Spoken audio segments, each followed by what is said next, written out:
Hi everyone, welcome to another episode of Moments with Nyengeterai. Again, as you know, Moments is about life, just life lessons and just anything that we can learn from anybody. And we know we all have a story that will help the next person. And today I have a very exciting guest, a brilliant young man, Chef Bobo, welcome. Thank you so much for having me. Hi guys. So before we start, Chef Bobo, can you just tell our viewers a little bit about yourself? Just an intro about who Chef Bobo is. What is a little? Okay. Okay. Where do I start? Where do you start? I was born some 34 years ago. Was that a good start? Yeah, no? Very young. Yeah. Well, my name is Chef Bobo. My full name is Lovemo Mutomba. I am 34. I'm a father of one very exciting, naughty young man. I'm a husband to Zanele Mutomba. Nice. And I've been a chef for the better part of a decade, I think now. Wow. Yeah. Wow. Yeah. Wow. Okay. I mean, like, honestly, why did you decide to become a chef? That's Especially 10 years ago. Okay. Because, I mean, now it's a bit more common to find people saying they want to do culinary, but 10 years ago. I still want to be married. Should I keep going with this conversation? Yes, please. Okay. So I'll be very honest. I wanted to be an interior architect. Wow. When I was younger. That was my dream and my goal. I wanted to build nice things. But I don't think I was very artistic enough in terms of drawing. So that dream quickly fell out. And then I was sitting at home just after A levels and I didn't know what to do. But I wanted to date. So I want to date, but I don't have money to cheat. To date. So my brother, who's a chef as well, he's like, come, let me teach you how to bake. I'm like, okay, let's go. So I started learning how to bake and then I started making cakes. And from cakes, I used to sell the cakes so that I could fund your dates. My quest to go on dates. I can't believe this is why you started. Anyway, go on. You were waiting for, I had a passion. I saw food and I was like, this grain of, no. I wanted to go on dates. Wow. Yeah. So that's how I started cooking. And then I was really good at it. And then I didn't have a plan for like what's next in life. And I didn't want to sit in an office wearing a tie and formal shoes. You know, I'm like Crocs, jeans, you know, chef's jacket is cool. Mm-hmm. So I went to chef school. Wow. Yeah. I went to chef school and it was the most exciting thing because I met a wide variety of people and everyone came from their house knowing what they can do. Wow. And you're learning from all these people. Wow. So I remember my best friend back then, she passed away sadly. She was colored, but had Indian roots. Wow. So all these kari things, wow. You know, yeah. we're learning all these new things from just in the together. peer group. Before we're even learning from the actual chefs who were our teachers. Wow. So that's how I started. Wow.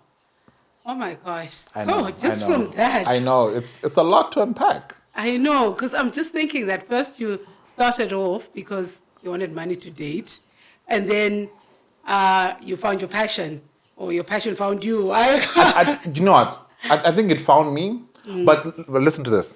Every young man now, you need to work for money, right? And you need to find something that doesn't feel like work. Yeah. And when you find something that doesn't feel like work, it's easy to continue doing. You know, so I was funded on my dates, doing something that I enjoyed, and I ran with it. So. Yeah, that can be my origin story. I think if I was a villain in a story, that would be the basis of the film. I'm telling you, that would be the basis. Yeah. Really. Dating. And my next question was going to be, if you were to talk to another young man right now who's in your position when you were 19. Yeah. How would you advise them?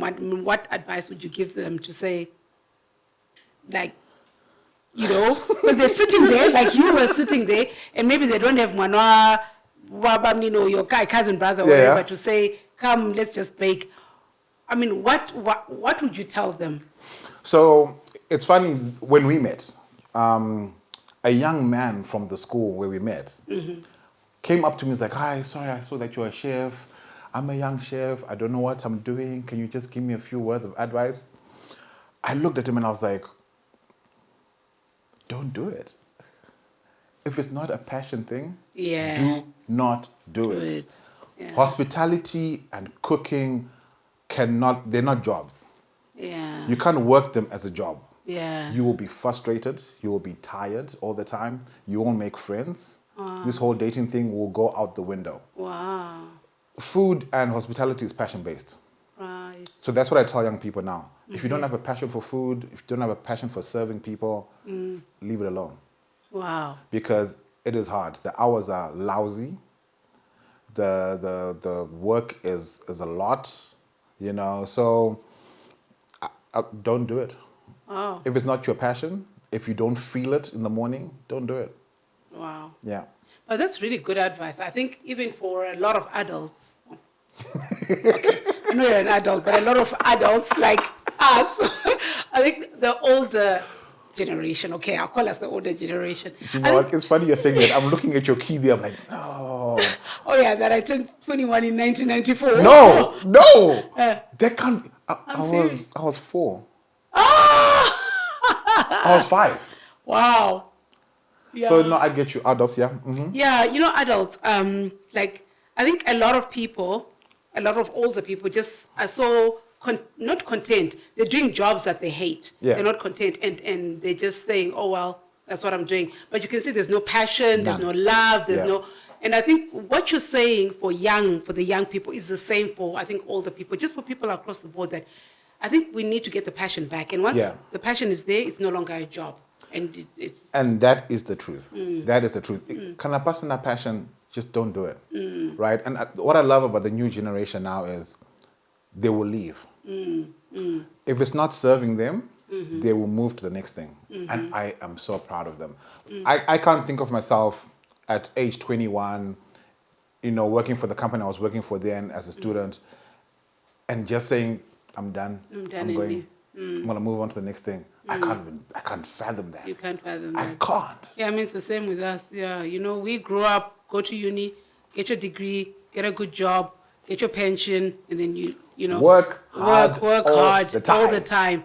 But I think I'm lucky that halfway along, I think I worked for a really good multinational company, which helped us to explore. So they used to tell us that if you're not, they used to call us entrepreneurs. You had to be an entrepreneur, even though you're in the business. So you had to act like it was your brand, and you know. So if you're not creative, they hated it. If you didn't question the leaders, they hated it. If you were a yes person, you were fired. So I think for me, it helped me, and from there, I then just became a bit more curious, and then just trying out things. I'm not scared to fail. I've failed lots of times, but I'm not scared to fail. But I think a lot of people are scared to fail. That's true, and I failed in my journey. I stopped cooking for some time. You know, I went to school, finished school. My brother was like, Sha, me, I'm in Zambia. Do you want to come work in Zambia? I'm like, let's go to Zambia. Went to Zambia, worked for a bit. I didn't like the fact that I was in nature all the time. Oh, it was one of those... National park. I was in nature all the time. Okay. Right, and I'm young. I'm the youngest manager in the valley at that time. And I cannot connect to these people. Like, I can't. You were doing... I was a chef. Like chef? Yeah, I was a chef. So I was fresh out of school, and my brother needed me to train the chefs he had there in just the basic fundamentals, because I still had them, you know. I'm just fresh out of school. Yeah. So I went there, and I was working with him for just a better part of six months. Came back to Zim. He moved to Malawi, did the same thing in Malawi. Came back to Zim again. And I was lost. I didn't know what to do. I'm a qualified chef now, but I'm being told you have to come to work at 6, you finish at 2, and then I'm paying you peanuts. Oh my God. And I couldn't. You don't understand the frustration that you have as a young person. You're trying to do things for life. You're trying to build things. I wanted to buy a car. I wanted to do all these things, and I couldn't. So one of my friends is like, Jumbo, let's do this. I'm like, what? Let's come sell motorbikes. So I went to sell motorbikes. From being a chef. I know. Humble you like that. So I left. I went to sell motorbikes. I did that for 4 years. Let me tell you this. The first season I sold motorbikes, I made the most amount of money I've ever made in my life. Of 4 months of work. I was like, life can't be like this. I'm not leaving motorbikes. But because it wasn't my passion, I quickly grew tired from it. Like I just couldn't keep doing it. You know, I tried, you know, the money was good. I was getting the money. My wife recently found my paychecks from back then. She was like, wow, you're making... From the motorbike days. From the motorbike days. Oh She was my like, wow, gosh. you're making this amount of money. Now look at you, just doing your passion here. But yeah, I stopped for a few years. I was lost. I didn't know what to do because I could not fathom being told that I'll give you this little amount of money for 8, 10, 12 hours of work. And, you know, they're treating you like you're nothing here. You know, you're a level 1 chef, you're a level 2 chef, but you're not the big dog. And the big dog is getting paid just the bare minimum as well, you know? So, Ndagasia, I was like, nah, I'm good, thank you. My mom was like, so what's now? What's the next thing? I'm like, I don't know what the next thing is. Following day, get the call for the motorbikes. I went to the motorbikes. Came back home, I'm like, Murudachi, let's go, everyone, shopping. We're going. My mom was like, why? Who did you rob? what kind of criminal things Are you doing? Are you doing? From my disco kwansagwa for the anything to let's go shopping. You don't even understand. What kind of criminal things are you doing? I'm like, Mama, no, that is when you know him, you've spoken to him, this is what he had to come to the house To explain. And I remember the one time she came to work to see what I was doing. How old were you right now? I was 20, how old am I now? 34. I was 27? Wow. No, 26, I think. She's like, I need to see. Yeah, any mother, I would. I need to see. And so me, I'm like deep in work, you know. I'm working with farmers and you know, I'm in my element.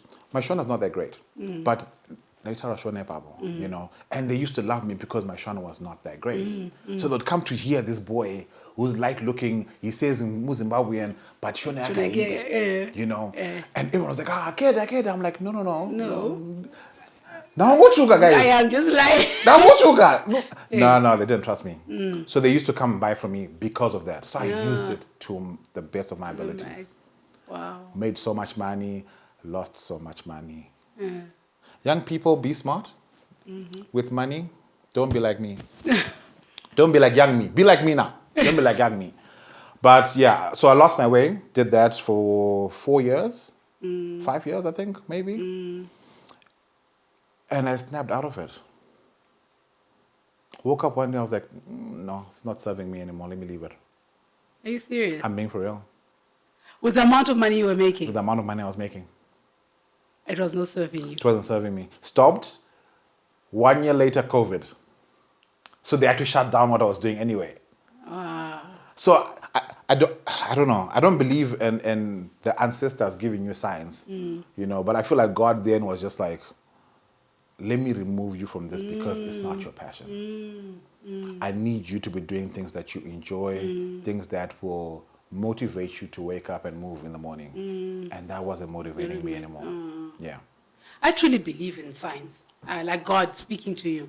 And I think sometimes we are driven by the wrong things, driven by money to do certain things. And then God will say, you know what, this is not your... And he will find a way to get you out. I mean, I did it before. I went to a job because of the money. Again. But 10 months down the line, I mean, I hated going there every single day I would go, but because I was like driven by the money. But 10 months later, my boss just woke up and said, I don't think you and I can work together. And I was like, yeah, I think you're right. What do you mean? I didn't even ask what you mean. I just said, you're right. Because you yourself, you feel like you can tell you do not fit in. I just did not fit in. But daily, I just went there and just, you know, tried, but it just wasn't working. I get you. You know, I just couldn't gel. But I want to go back to something that you said. You said you were making so much money. And you lost a lot of money. Let's take the lesson from there. What lesson would you give to a younger you to say, all right, if I were to today get that money, what kind of advice would you give to someone? Because I mean, those are the lessons that we want. you know. Those are horrible lessons. But they good for someone now. I know, I get it. So what I would tell someone now is just be smart. Be smart, listen to people who are advising you in the right vein. I know it's very difficult to discern Kotindiani, who's there for me actually, you know. But I realized I was spending a lot of money with people that did not appreciate me. Wow. And how you can measure value is where are the people now, you know. My mom always said, Shamwari Zakaipa. And I never used to listen to her. I never used to listen to her. Up until I just sat down and I saw, you know, I've got a certain number of people who I can actually call friends, you know, and another group that I can't. Yeah. You know, and it was such a big thing for me because a lot of people know who I am because I'm so friendly. But my memory is so trash. I won't lie to you. My memory is trash. Like I will see someone like Indonesia from somewhere, but I don't know what their name is. Yeah. You know, and I'll be like to my wife, "You just introduce yourself and say hi." Hi. You know, Ndonzi. So you can get the So I name. can get the name. Can we play the truth? I do that. I do that because of the nature of my job. I meet so many people. Sometimes I can remember the face, but I can't remember the name. You know, so it was the thing with my wife as well, where she was now. Well, she was my girlfriend then. She was asking me, "What value in my life, Marco?" And you're standing there like, how do I justify it? Wow. How do I justify it? It's a simple question. What value is this person adding into your life? I couldn't justify. So I had to start cutting people. So from back then, I was like, no. And you can tell from like my wedding pictures that these are his friends. The other people you've seen him with are not his friends because they're not even in the picture. Not even in the picture. They're not standing with him. You know, there are a certain number of people who are actually there standing with me, and you can tell now these are the people. So, what I would tell young people now is one: be careful who you're friends with. Be careful who's speaking into your life. Wow. Because words have power. It's a small statement, Yano Taura, when you guys are relaxing, you're having wine, you're having drinks, or you're just having coffee and drinks and cake. And they'll say something very negative upon your life, and they'll laugh it off. But you later on will ponder over that thing. And the more you ponder over it, the more it turns and affects your life. Because you're thinking, but what if it's true? But what if it's true? So I would just say, be careful who you're friends with. Be guided on who speaks into your life. Wow. Right? Wow. And another thing is, even with religion, be careful who is praying over you. Yeah. That, oh my gosh. I can't say that loud. Yeah, you can't say that. I'll ask you to even repeat that. Be careful. Who is praying over your life? Fantastic. You know. Another statement that I've learned over the years is, Muno anoroya haroyi by kwenkunganga always. Just thinking bad things about you. Kuroya ikoko. Just why does Bobo have shoes? Adao Shamsina in the boots. You know. Why is he doing this? But then when they're with you, no, they turn around and they're saying negative things. So I spend money doing the wrong things. We were going out, we were drinking, I wasn't investing in anything. I didn't buy anything substantial with that money. Lord knows if I had, I would be in a different place right now. What young people don't understand is you're not working for someone else. You're investing in yourself for the future. Future you needs to be sitting there thinking, whoa, I've got so much money, I've got so much capital, I've got so much this, because younger me did the work. And now I'm like trying to catch up, you know, so yeah. No, I think that's so profound. And I'm so glad you say that because I think most of younger us, I mean, we talk about it with my husband because I think when we were younger, there was a time when we were making so much money, you know. But the first thing we thought about every time we got like our bonuses and everything was to get on a plane and do some travel and chow and, you know, And then as you get older, you start thinking, geez, but I could do so many things, you know. And I think when you start younger, like Yeah. what you're saying, that if we start putting those things down, getting assets, getting all these things young when you're younger, Yeah. when you're older, you start enjoying those fruits You start without enjoying putting them. so much effort. Yeah. So I think this is really, and I hope young people watching out there will just take that advice with you. Be smart. Be smart. Be smart. So moving on, then you were dissatisfied. It was beginning of COVID. Then what happened? So I got married in 2018. Oh, wow. Zanilo was kind enough to say yes to my proposal. She loves And- you. Thank you, Jesus. And we got married, and we started staying together. We started staying together before marriage, to be fair. And then we got married, and we were together during COVID. And we were doing another like business. We were selling some things. I don't think I can say them out here, but it's alcohol. Yeah. Which is That's how I okay. met Tuba and Simba as well. Now I know. Best customers, yes. That's Tuba behind the camera there. He's one of his customers from COVID. Thank you so much. So we started doing that, and we were making like hot money. We were making stupid money then, but now we were spending it together. Like you and your husband before, just after COVID, we were like, and we would go. When like the first lockdown happened, then the second one, and then it was crazy, and then they said it's now a little bit open. We went. Like, why were we not going? Let's go. You know, Experience life. let's experience life.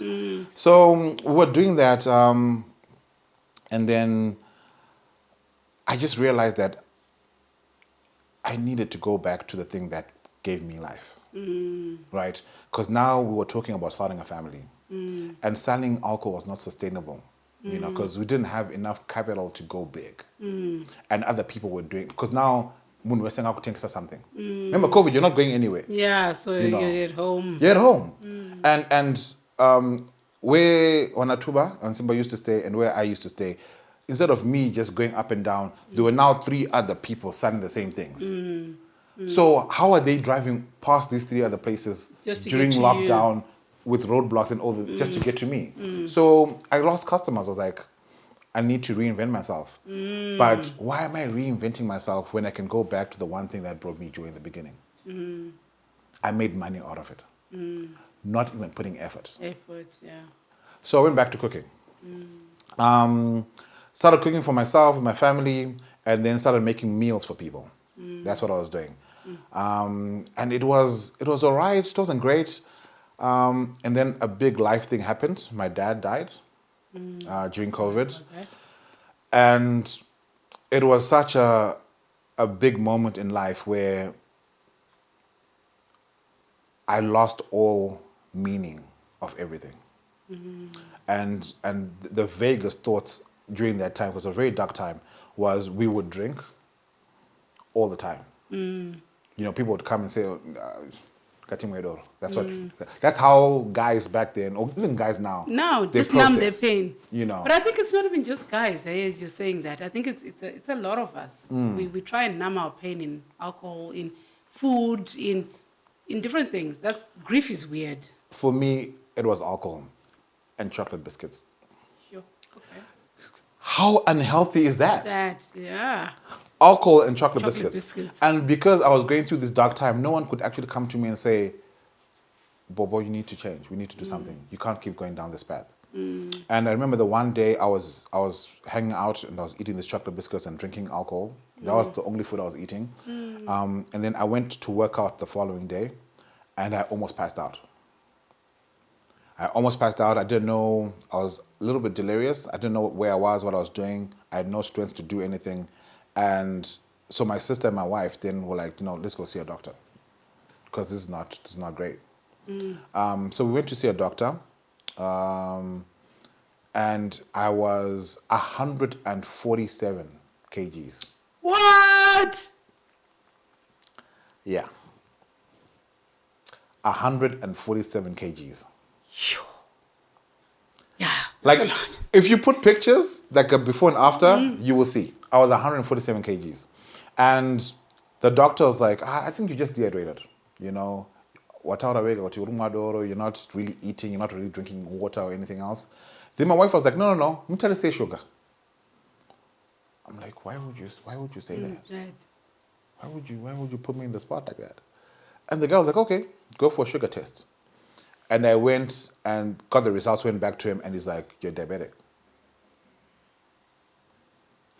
I'm like, my father just died from COVID. Yeah. But it was diabetes that was the main cause cause. or main push. What are you saying? I'm dying now. And he's like, well, it's up to you. Do you want to die or do you want to live? It's a choice that you have to make. Wow. I'm like, what do you mean? You're 147 kgs. When I knew you, you were 91 kgs. You look big, but you didn't weigh much. Very much. Now you just look massive. And he's my friend. You know, And he's not like, that. he's not missing his words. No. He's like, keep doing what you're doing. Yeah. Don't even stop. I will encourage it for you. I'm like, why would you say this? You're trying to hurt my feelings. Yeah. You know, and I cried. I was sitting in the room. I was sitting here, my wife was sitting next, and I cried. And then it's like, you are at a point, Bobo, where you can make a decision on what you want to do with your life. You have no kids, it's just you and your wife. My wife was actually pregnant then, we didn't know. You need to make a decision on what you want to do with your life. And I remember leaving that office and I was so angry. I was so angry at myself for putting myself in that position. I was so angry at the way I had reacted. Because I'm a man, I'm not supposed to cry. I'm supposed to be there shielding my wife. I'm supposed to be there being the strong person. But I wasn't giving myself any grace. So we went back home. We sat down, my wife, and we're like, something needs to change. I stopped drinking that day. Wow. I stopped drinking Mazoe. Because that was like my biggest thing. I loved it, you know. I didn't drink anything else. I used to drink that only. So I stopped and I stopped taking sugars. I stopped taking chocolate. I wasn't eating sweets. I wasn't eating crisps. I wasn't eating nothing. You know, it was a very extreme thing. And now that I'm moving with this new phase of my life, I don't encourage it for people because I wasn't happy. I wasn't happy. But I worked and I worked. And we then found out that my wife was pregnant. Oh, wow.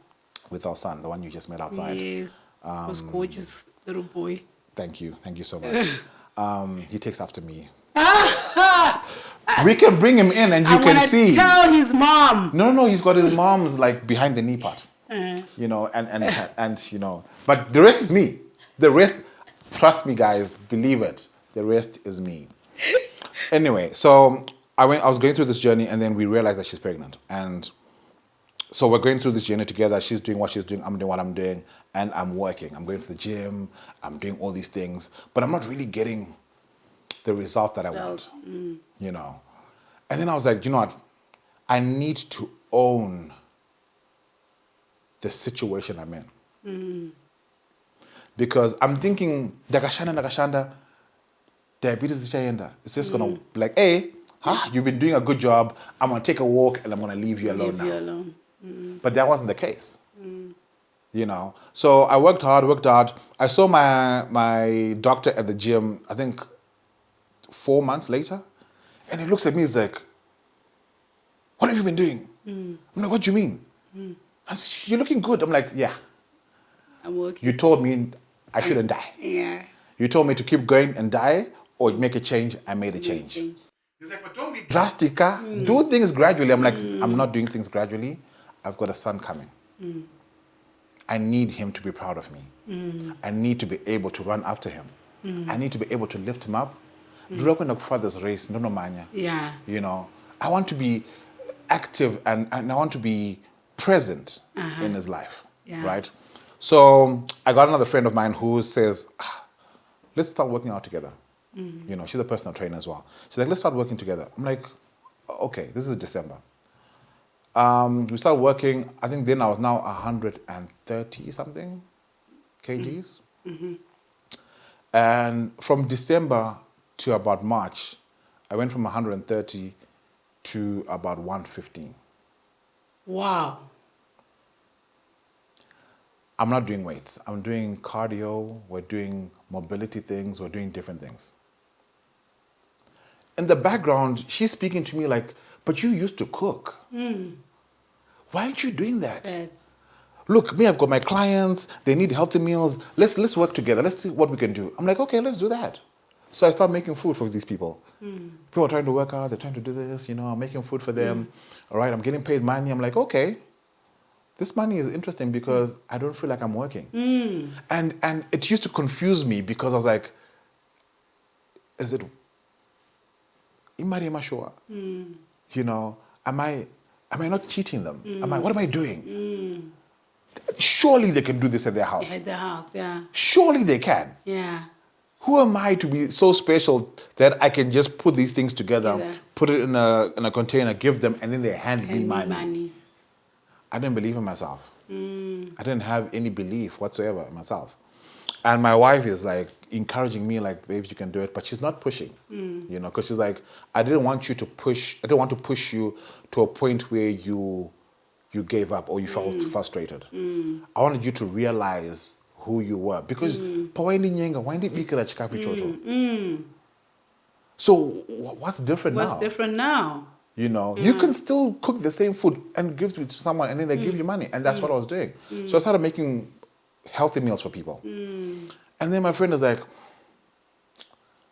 but you like training, auntie? I'm like, yeah, I do. Like, why aren't you training people? I'm like, what do you mean?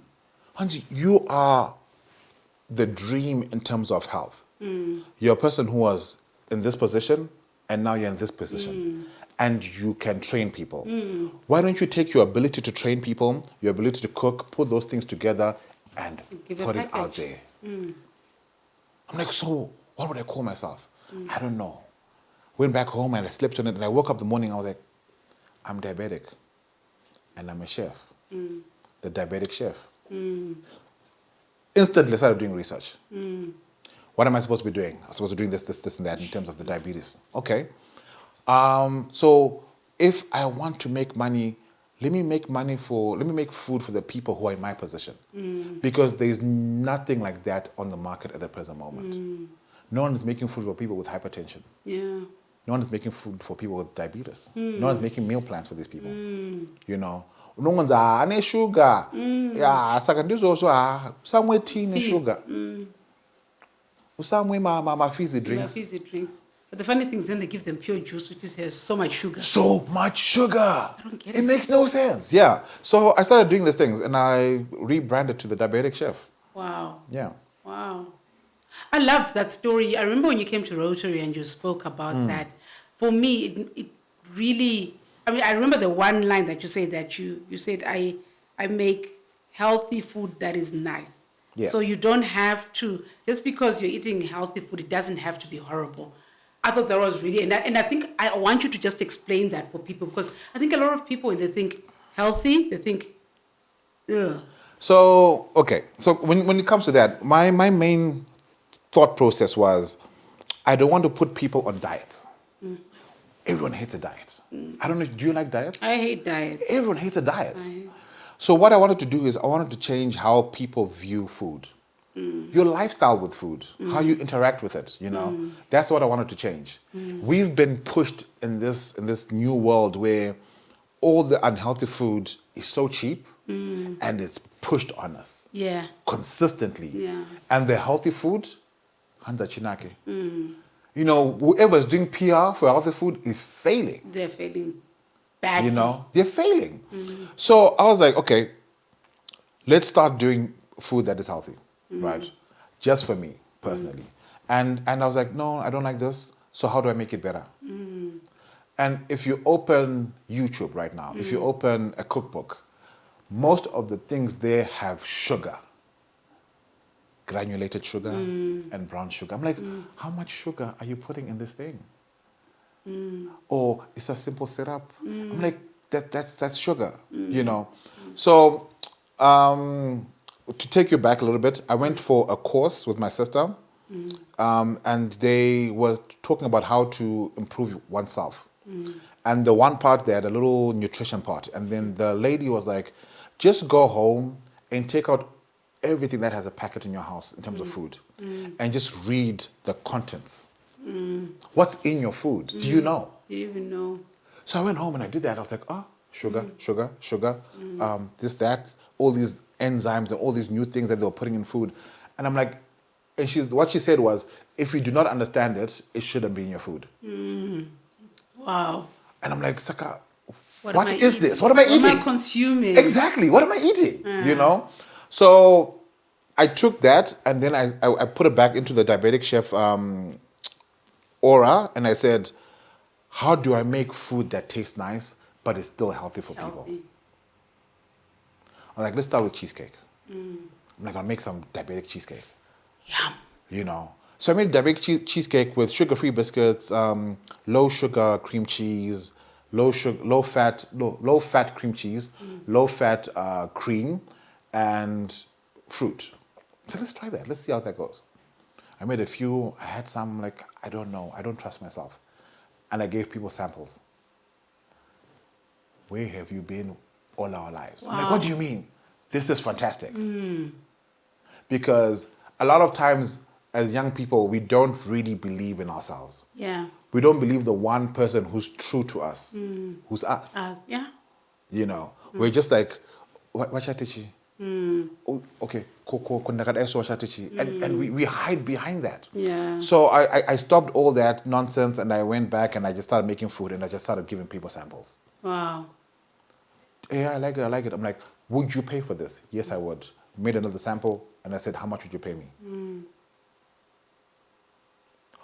What's the value that you put on me, firstly, but more importantly, on your health? And they're like, oh, no, we'll pay this amount. I'm like, let's do it. And that's how the Diabetic Chef started making money. Wow. Yeah. Oh, wow. I'm like, just. It's a lot. That's why you said, tell me a little bit about yourself. I'm like, how? I'm really blown away. I think we could actually spend the whole afternoon talking. But I think what I really loved, especially this last part that you spoke about, was just this looking for validation from people when you yourself, you know that we have to learn to believe in ourselves and in what we do, instead of looking for external validation in things that we do. So just to close us off on, so I think we can spend the whole afternoon. Done? Imagine, I want you to just, in summary, just, in your 30, how many years life? 34. 34 years I keep saying 32, you know. Why? Because I believe COVID doesn't count. But my wife is like, don't play games. Yeah, COVID counts. Otherwise, I'll be 48. I won't be 50. Let's be 48. Let's be 48. I'll be 48. Come on, let's do it. Let's reverse life. Until I'm 21, then I start again. Let's start again. But yeah, summary. So in summary, just to just say, you know what? In my 30 odd years of life, these are the lessons that I believe I've learned that can help someone out there who's watching, who's listening, to say, you know what? Just That's a lot of pressure on a few sentences. No pressure. So much pressure on a few sentences. Okay. Listen to the people who are there for you. They are not the be all end all, you know, but if they are there for you, they're there for a reason. Trust them. That's the first thing. I've been lucky enough that my wife's mom is a life coach. And she dragged me into this course that she was doing. And she said, I'm doing this for you, Mwanangu. And I'm like, I was very resistant. So I stopped doing it. And she didn't push me. She came back with the same course. And she said, if you want it, it's there. And now I needed it. You know. And she's like, I'm not going to treat you like Urimkwasha. So the way I treat my daughter is the way I'm treating you. I had to listen to her because she was there for me. So the first thing, listen to the people who are there for you. You know, do not fight them off. Do not be resistant. Listen to them. If it makes sense, do it. Right? The other thing is pray. Yeah, I believe. Pray always. The Lord might seem like he's far most times, but you never know like what their gender is. It's not your prerogative to know. It's not your right to know what God does. It's His right. It's His right, yeah. You know, and it's His grace. So pray for grace, right? The third thing is be kind to every single person. Amen to that. Be kind. If I was not a kind person, we would never have met. Yeah, imagine. I would never have been brought from the job I was working to say, no, can you come to Rotary and do this and speak there? I would never have been given that opportunity to be there. So be kind to everyone. I think the last thing is, well, two things. If you've got a partner, trust your partner. Plan with your partner. Look at life and have monthly meetings. We have meetings. We go to a place and we sit down. We're like, all right, monthly no today. So, what do you think? You know, oh no, we did this, we did this, we did that, and then we plan for the next month and the month after that. So plan with your partner. You know, it will give you the freedom to do the things that you love. Yeah. Wow. It will also give them the freedom to do the thing that they love. Wow. And when you learn about each other more and more, you begin to understand that when my person goes out and they come back, they are a different person. And when I go and come back, I'm a different person. So you never grow apart because you're consistently learning. Connecting and learning about each other and planning for the future. So if things are okay at home, things will be okay in your business. True. And then the last thing, believe in yourself always.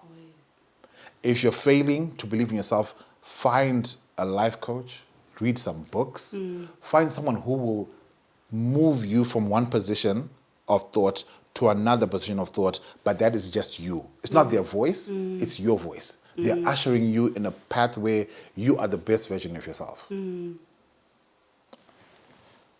I think that's it. Wow. Yeah. Wow, and what a way to close off. I mean, thank you so much. This has been the most amazing afternoon. I mean, and you know what I really, really love? I'm a life coach myself, so it's every time I talk to people, some people think that they don't need a life coach. And I never said anything to him. I never asked him to advertise for life coaches, but they are so important in your life.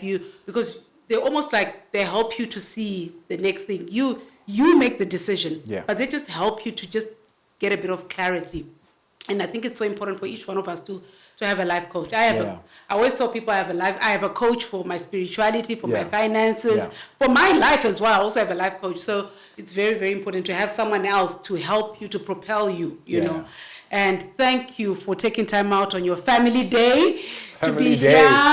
My family is here outside, guys. I'm so sorry, babe. Babe, if you can hear me, I'm so sorry. I love you.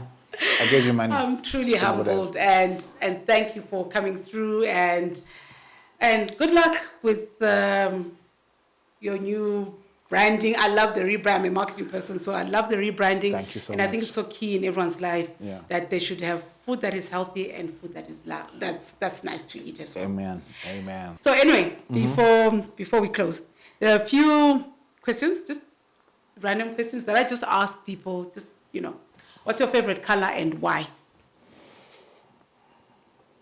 My favorite color is black. Why?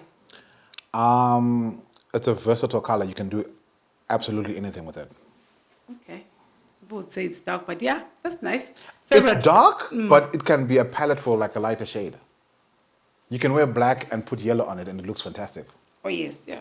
Like my brand. Like your brand. Like your brand, or even like this mics. Yeah. So it's very versatile. I feel like black goes with everything. Everything. Every single thing, yeah. And your favorite animal and why? Money. Animal? Yes. Money is an animal? It has to be. Okay. That's a grew new up one. Not knowing pets, guys. I didn't know that money was a pet. Really? Money, guys. Okay. Okay, that's interesting. Money. It has to be. It has to be. That's your favorite animal. It has to be. Okay. You know how people treat their dogs like their kids? Yeah. Money is my child. Wow. If I'm kind to it, it's going to be kind to me. To you. Interesting.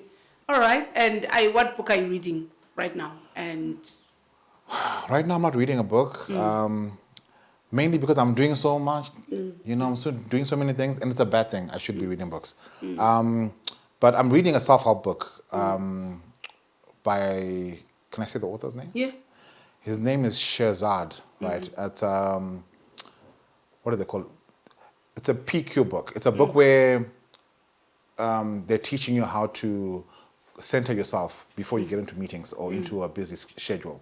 So it teaches you how to just calm down, to bring your mind out of a tough situation and bring it back, center itself, and then start fresh. Because most times we get into situations where we've got so much baggage from where we're coming from. I come to you to have a positive meeting. You say something I don't like and I blow off. So I should always be in my zen area. I should always have a PQ of over 50 before I meet anyone else to clearly understand where they're coming from, listen to them, and then speak. Because usually we just like to speak and not listen. Listen, yeah. Yeah. That's true. If we were to pack our bags right now, where would we be going?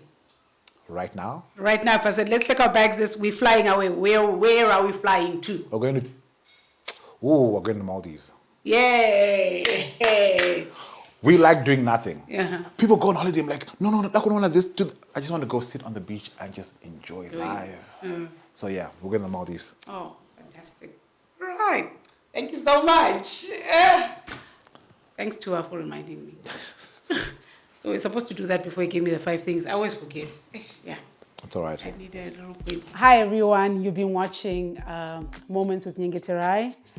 Please remember to subscribe and to turn on your notifications and to just follow me on all my social media platforms. Thank you.